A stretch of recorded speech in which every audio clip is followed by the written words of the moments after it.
quality title race of all time, but coming out on top again in the Premier League, Manchester City.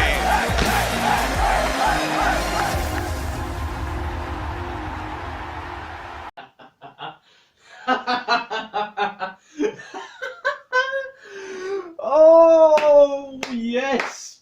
What a beautiful day! What a beautiful, beautiful day to be alive! Oh, boys and girls, Christmas has come a few days early. Christmas is on Wednesday, but oh my god, the best Christmas present I could ever hope for has come a few days beforehand, making it that little bit more sweet. Hello guys, how are you getting on? My name is Aaron Kelly. You're very welcome back to another episode of the Premier League Verdict. Tottenham 0, Chelsea 2, in, without a doubt, the best performance and best win of the season. In this video I will dissect how we did it and my thoughts on the game in general and what comes next basically. So without further ado, let's get into it. So we knew going into this game that a Tottenham win would take them above us in the Premier League table on goal difference, and considering that Tottenham were 14th a couple of weeks ago, that would have been an incredibly shocking thing to see from a Chelsea standpoint. But I mean,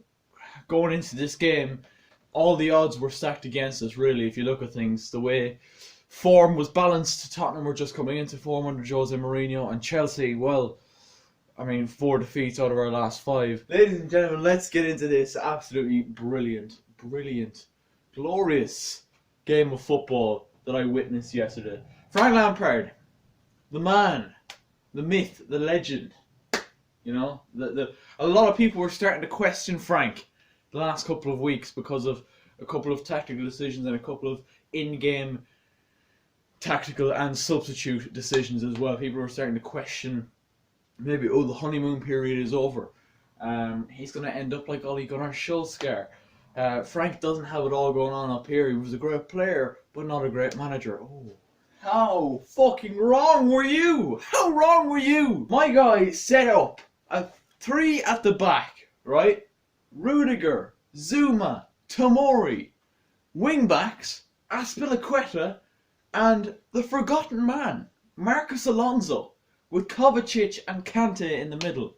Up top, Willian, Mason Mount, Tammy Abraham. Very, very reminiscent of Antonio Conte's Chelsea, with the wing backs. Obviously Azpilicueta wouldn't have played there that much in that kind of position under Conte, but Alonso, that is his prime position. I must also stress that this was Chelsea's first ever visit to the all-elusive Tottenham Hotspur Stadium, or White Hart Lane as us normal people like to call it. Shite Hart Lane, if you will. You know, there was a lot of pressure on the boys to, you know, get us off to a good start, and absolutely Chelsea so quick out of the blocks. It was incredible. Pressing from the front.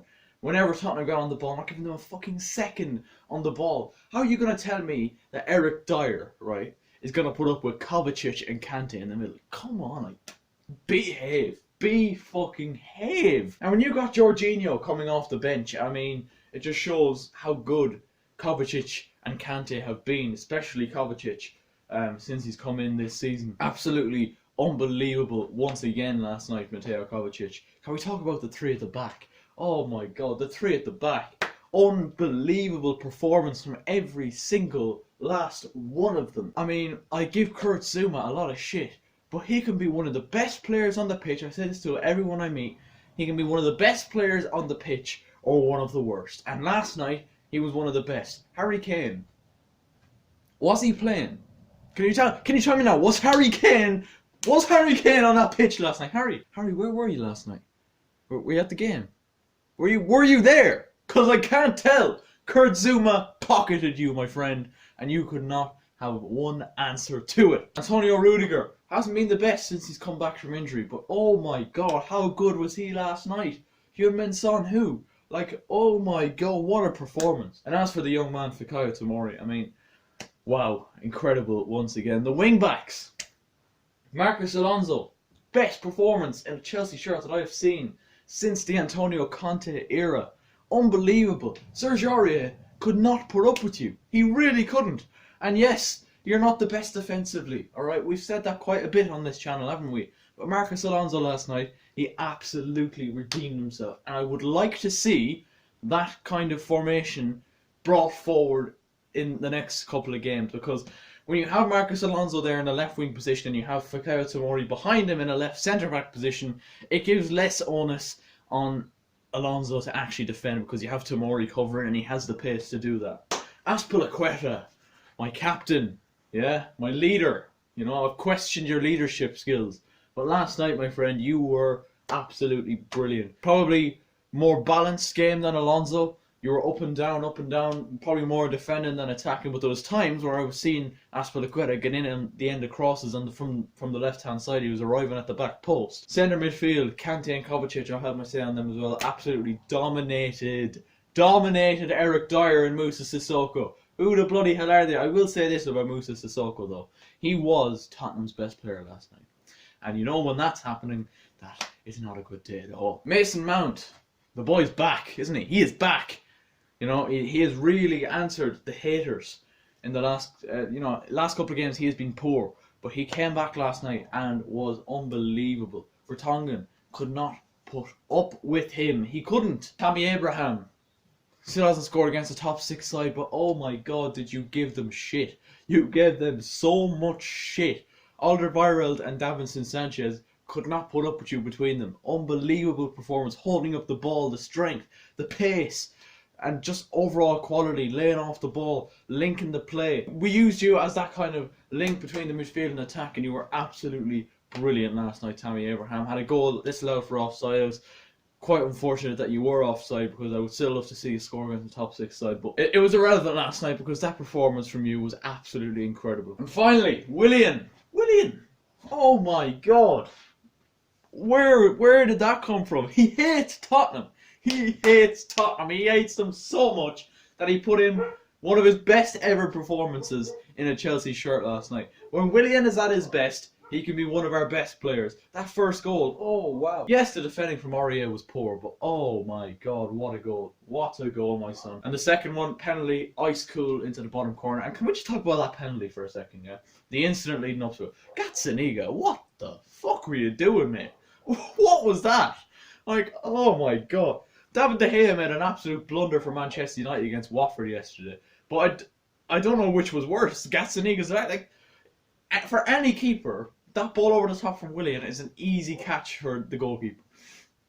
Gazzaniga, for some reason, decides to try and kung fu kick it. It's one of the most bizarre things. He went full on Eric Cantona against Crystal Palace, and he just absolutely cleaned Alonso over. Anthony Taylor somehow decided to point for a free kick the other way, but VAR overruled him. Willian stuck away the penalty for 2, and things only got worse for Spurs in the second half when Son was sent off for, another just silly foul. I mean, can we just talk about Heung-min Son for a minute? He does this quite a lot now, doesn't he? We talk about one of the nicest men in football, but what was that?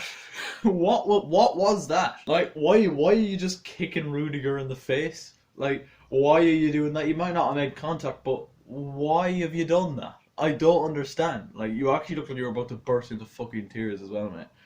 Oh wow, it was just incredible. Has anyone found Harry Kane yet? No. And then we move on to the man himself, Frank Lampard. Wow, what an incredible tactical decision from you to go 3 at the back last night. I doubted it. I will admit that. You know, I'm man enough to doubt to admit when I'm wrong. I doubted the 3 at the back. I was like, oh, I don't know, why is Alonso playing? Why is Emerson out? Obviously, Emerson's been playing too well. Is he injured because he wasn't in the squad? I was thinking, oh, maybe it's overly negative, but oh my god, it was unbelievable. Whenever Tottenham were kicking the ball out, Chelsea were in their face. You had Tomori and you had Rudiger just up there, nearly playing as midfielders at times, and Zuma just kind of sitting in between them, covering in behind any balls over the top. And that's what Tottenham were trying to do, exploit the space in behind, but they couldn't do it because they could not get out. They couldn't get out because we were pressing so high up the pitch, winning the ball up high, and I mean, we absolutely battered them. It was the best performance of the season so far, and there has been some good ones, but oh my goodness, what a performance. What a performance, what a night. Frank Lampard deserves huge credit. Another man who has absolutely answered his doubters today, or yesterday, should I say. with some tactical decisions that the man on the opposite side of the touchline would have been proud of, Jose Mourinho. I mean, can I just say, yeah, student 1, master 0. I mean, lads, I'm fucking too gassed for this. My fucking club, yeah. London is blue, and it is staying that way. We've got Arsenal in a couple of weeks. Let's put them to bed too and leave ourselves in an absolutely brilliant position going into the start of 2020, because that performance last night needs to be carried through now for the rest of the season. And if it is, Chelsea will comfortably finish top 4. I've absolutely no doubt in that. Tottenham had no answer to us last night. No answer. And I do think if Frank brings that kind of formation forward through to the second half of the season now, I think it could work for us, because it worked so well last night. I have to say, it was absolutely beautiful to watch. And can we just talk about the celebrations from Frank at the end? Oh my guy, that is my manager. The passion, absolute love that this man has for this club it can't be matched. It really can't. But yeah, that's all I have to say on the matter, boys. Let me know your thoughts in the comment section down below. Subscribe if you're new, and as always, I will catch you later.